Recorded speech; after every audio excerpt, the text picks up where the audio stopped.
에베소서 5장 8절로 14절 말씀을 통해서 하나님을 기쁘시게 하는 성도의 삶에 대해서 함께 은혜를 나누기를 원합니다. 예수님을 믿기 전과 예수님을 믿고 난 이후의 삶은 여러분 어떻게 변화가 있습니까? 네. 예수님이 믿기 전과 예수님을 믿고 난 이후의 삶은 분명한 변화가 있어야 되는 게 당연합니다. 우리가 부름받기 전의 삶은 어두운 죄악된 삶이었음을 고백할 수 있습니다. 그러나 부름받은 이후의 삶은 새로운 빛의 삶을 살아가고 있기 때문에 이제 더 이상 어두움의 삶이 아닌 거죠. 그래서 빛과 어둠은 서로 공존할 수가 없습니다. 어둠에 속하든 빛에 속하든 둘 중에 하나이기 때문이죠. 이처럼 빛과 어둠이 섞일 수 없는 것처럼 우리의 성도들의 가치, 목표, 행동 양식은 우리가 부름받기 전과 부름받은 후의 모습은 달라야 된다라고 말을 하는 겁니다. 그래서 예수님을 믿기 전과 예수님을 믿고 난 이후의 삶은 분명한 변화가 있어야 된다라고 말을 하는 겁니다. 왜냐하면 그리스도를 영접하기 전에는 우리가 죄로 인하여 죽을 수밖에 없었습니다. 그러나 예수 그리스도를 믿음으로 말미암아 우리는 빛의 자녀가 되었기 때문에 빛의 자녀된 우리는 세상의 빛으로 더 이상 어둠에 속하지 아니하고 예수 그리스도를 삶 가운데 드러내야 하기 때문입니다. 그래서 사도 바울은 8절 말씀에 이렇게 말을 합니다. 너희가 전에는 어둠이더니 이제는 주 안에서 빛이라 빛의 자녀들처럼 행하라 라고 이렇게 말씀합니다. 사도 바울은 예수 그리스도를 믿고 난 이후의 삶은 변화된 삶이어야 된다는 것을 강조하고 싶었던 겁니다. 이렇게 변화된 이후의 삶은 어떤 삶을 살아야 됩니까? 하나님을 기쁘시게 하는 삶이어야 하고 그 하나님을 기쁘시게 하는 삶은 열매로 나타내야 한다는 것을 말해주고 있습니다. 그래서 사도 바울은 9절 말씀에 이렇게 말합니다. 빛의 열매는 모든 착함과 의로움과 진실함에 있느니라 라고 9절 말씀에 말씀하고 있습니다. 이 말은 무슨 말입니까? 하나님을 기쁘시게 하는 삶으로 변화되어졌다면 우리는 삶의 열매를 맺어야 된다는 거예요. 그 삶의 열매가 바로 무엇이냐? 바로 착함과 의로움과 진실함이라는 것을 말해주고 있어요. 그렇다면 착함이라는 것은 무엇을 말하는 것일까? 이 착함은 관대함을 말해주고 있습니다. 이 관대함이란 마음이 너그럽고 큰 마음을 말하는 겁니다. 또한 온유함을 말해주고 있습니다. 성질이 온화하고 부드러운 것을 말하는 것이죠. 또한 착함은 도덕적인 성품을 말하고 있습니다. 그렇다면 도덕적인 성품이란 무엇을 말하는 겁니까? 인간으로서 마땅히 지켜야 할 도리, 그리고 그에 맞는 행동을 바로 도덕적 성품이라고 이야기를 하는 거예요. 두 번째로 변화된 삶의 열매를 사도 바울은 이렇게 말을 합니다. 의로움이라고 말을 하고 있습니다.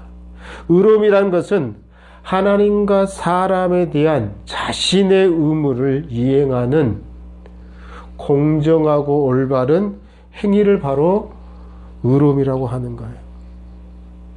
바로 그리스도 안에서 새 사람이 된 우리 성도들은 의로움이라는 열매를 맺어야 된다라고 말하는 거예요.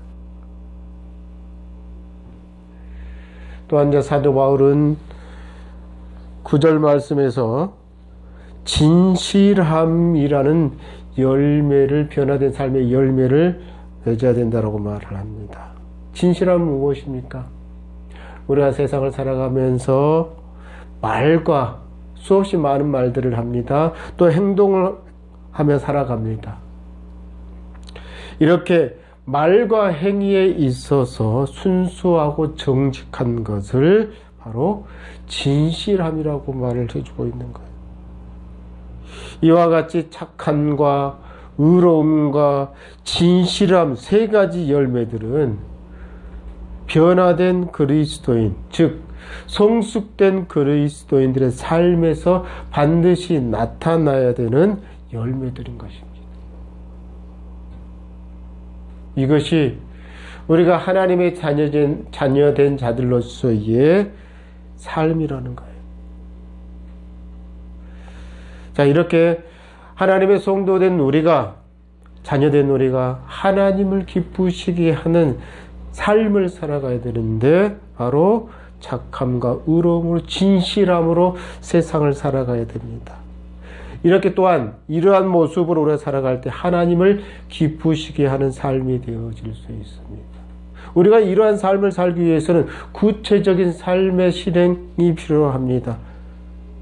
구체적인 삶을 살아가야 되는데 그 구체적인 삶은 과연 무엇일까요?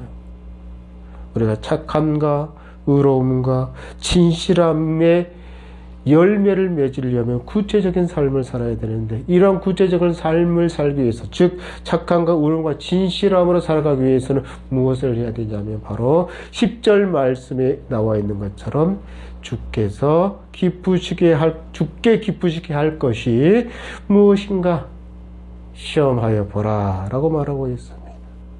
여기서 시험하여 보라라는 말은 여러분 자신 스스로가, 내 자신이 하나님이 선하시고 온전하신 뜻에 합당하게 살아가고 있는가 분별하라는 의미를 가지고 있는 거예요.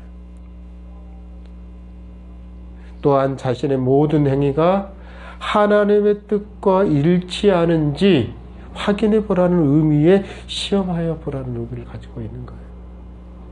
그렇습니다. 우리가 변화된 삶을 살아가면서, 빛의 자녀로서 살아가면서 분명히 점검해 보아야 될 것이 무엇이냐면 나의 삶의 양식, 행동의 양식이 하나님의 뜻과 일치하고 있는지 우리는 분별할 수 있는 자녀가 되어야 된다는 거예요.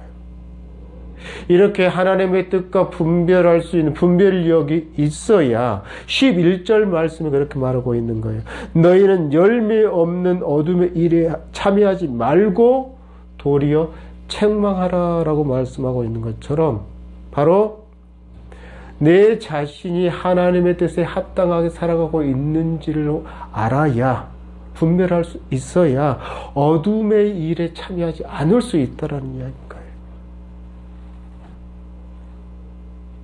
다시 말해서 어두운 일에 참여하지 않으려면 우리가 무엇을 해야 됩니까? 구별된 믿음의 생활을 할 수 있어야 되는 거예요.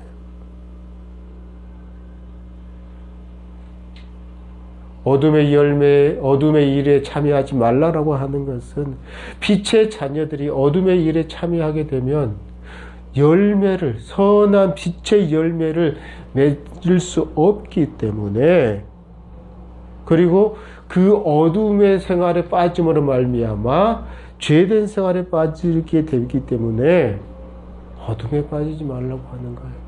이렇게 어둠에 빠지지 않으려면 우리가 구분해야 되는 게 바로 무엇입니까? 나의 삶이 하나님의 뜻에 합당한 삶을 살고 있는가, 하나님의 뜻에 일치한 삶을 살고 있는가 분별하고 구별할 줄 알아야 된다는 겁니다. 그래야 어둠의 일에 참여하지 않고 빛의 자녀로서 빛의 선한 일을 하면서 어둠의 길로 걸어가고 있는 자들에게 어둠의 길에 돌아오라고 권면할 수 있다라는 사실이에요. 바로 책망하라라는 말이 이 말이에요. 내 자신이 어둠의 삶을 살고 있는데 어둠 속에 살고 어둠의 일에 참여한 자들 어떻게 빛의 길로 돌아오라라고 말할 수 있겠습니까? 때문에 우리가 책망할 수 있으려면, 즉 내가 빛의 자녀로서 하나님의 뜻에 합당하게 살아가고 있는지 자신을 되돌아볼 수 있어야 된다라는 거예요. 또 책망하라 그러니까 우리가 아무나 책망해서는 안 됩니다. 무턱대고 책망한다는 그런 말씀이 아니라 하나님의 뜻에 합당한 삶을 살아가지 못하고 어둠의 일에 참여한 자들에게 우리가 납득시킬 수 있어야 되는 거예요. 즉, 이 책망의 의미는 내가 빛의 자녀로서의 삶을 살아감으로 말미암아 어둠의 일에 참여한 저들에게 내 자신이 빛의 모습으로 살아가는 모습을 비춰줌으로 그들이 내 자신을 바라보고 변화될 수 있도록 납득될 수 있는 삶을 살아가야 된다는 것이 바로 책망의 의미도 담겨져 있는 거예요.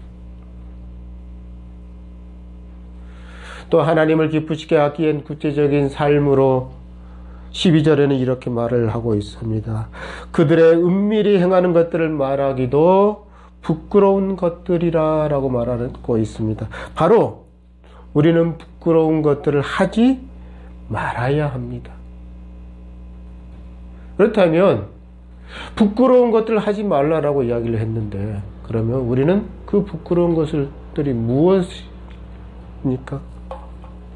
부끄러운 것들은 3절과 4절 말씀에 나타나고 있습니다. 3절 말씀에 음행과 온갖 더러운 것과 탐욕, 이것을 바로 부끄러운 것이라고 말을 하고 있습니다. 또 4절 말씀에 누추함, 어리석은 말, 희롱의 말, 이러한 것들이 바로 부끄러운 것들이라고 말을 합니다. 그래서 사도 바울은 오히려 부끄러운 일을 당하지 말고 우리들에게 감사의 생활, 부끄럽지 않은 생활을 하라고 말을 하는 거예요. 바로 그렇습니다. 부끄러운 이 일들은 바로 어둠에서 행하는 행위들입니다. 음행과 온갖 더러운 것과 탐욕과 그리고 누추한 것들, 어리석은 말들, 희롱의 말들, 이러한 것들이 어둠의 행위들이라는 사실인 거예요. 이것이 바로 부끄러운 일들이라는 것입니다.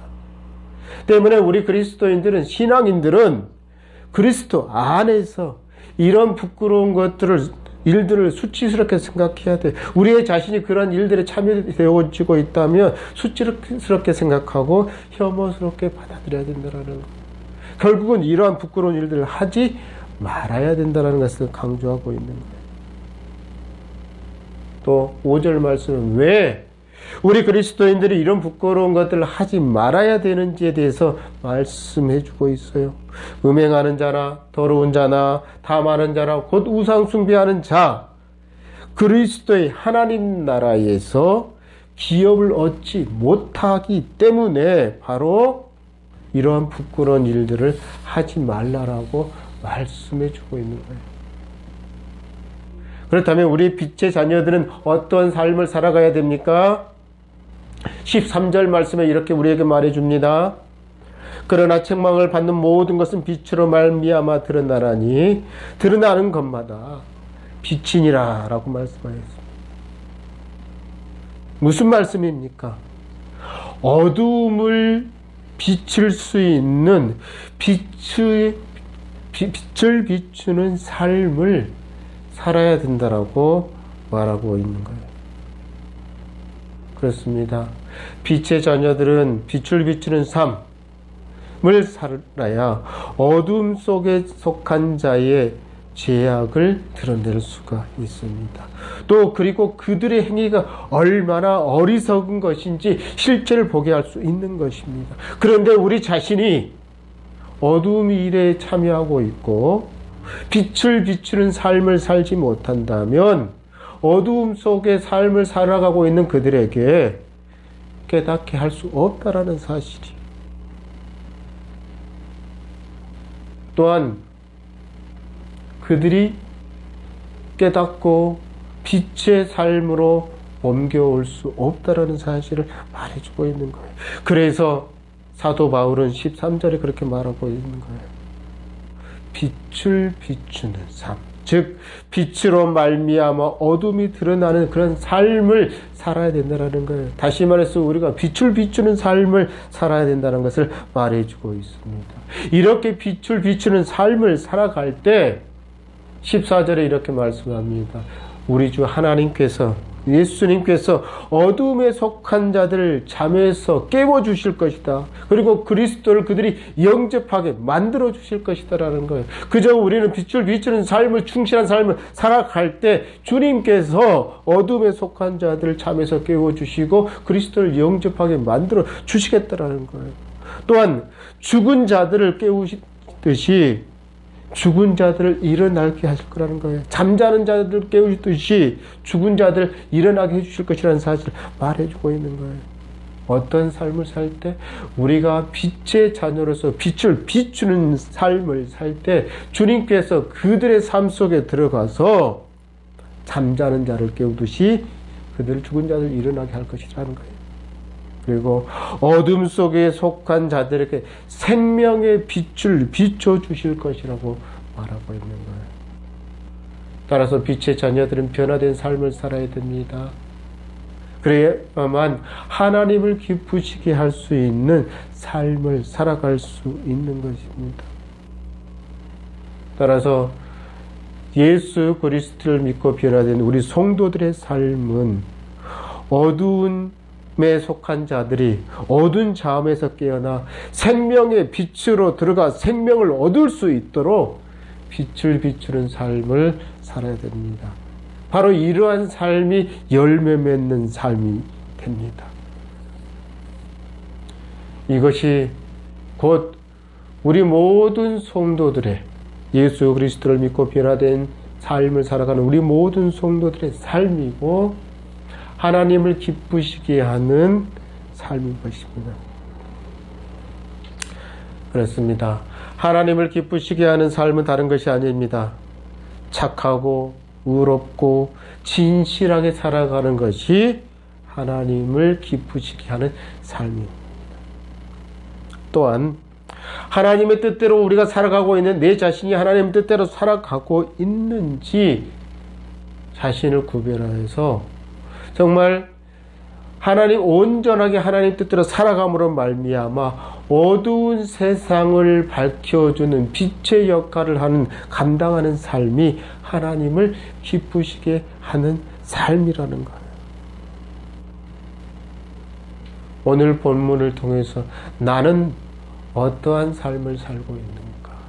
변화된 삶을 살고 있는가? 여전히 예수 그리스도를 믿고 영접했음에도 불구하고 여전히 과거의 어두움의 일에 참여하는 삶을 살고 있는가?